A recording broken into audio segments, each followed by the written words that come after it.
नमस्कार मित्रांनो, श्री स्वामी समर्थ. देवपूजा करताना नकळत तुमच्याकडूनही होतात या चुका. जाणून घ्या देवपूजेची सोपी पद्धत. दररोज आपण उठल्यानंतर देवपूजा करतो. देवपूजा हा आपल्या भक्ती, श्रद्धा, विश्वास यांचा परिपाक आहे.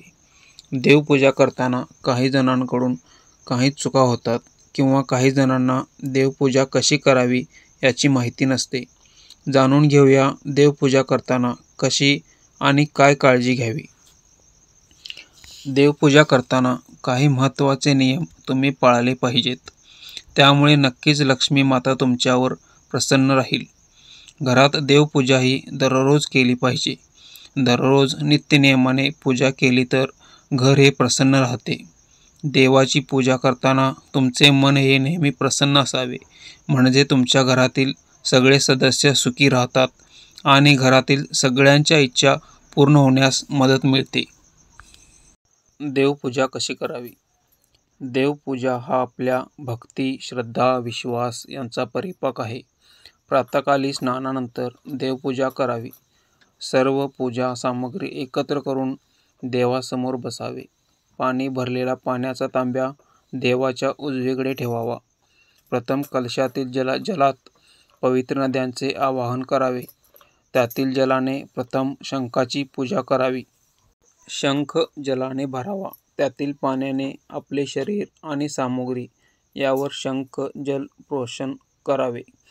भूशुद्धी, भूतल शुद्धी यथायोग्य करून पूजा सुरुवात करावी. सकाळी आंघोळ करून स्वच्छ कपडे घालून पूजेला बसावे. देवाचे स्मरण करत पूजेला सुरुवात करावी. कपाळाला गंध लावून घ्यावा. समई आणि उदबत्ती लावून घ्यावे आणि समईला गंध लावून घ्यावा. त्यानंतर घंटीची पूजा करावी आणि घंटी वाजवावी.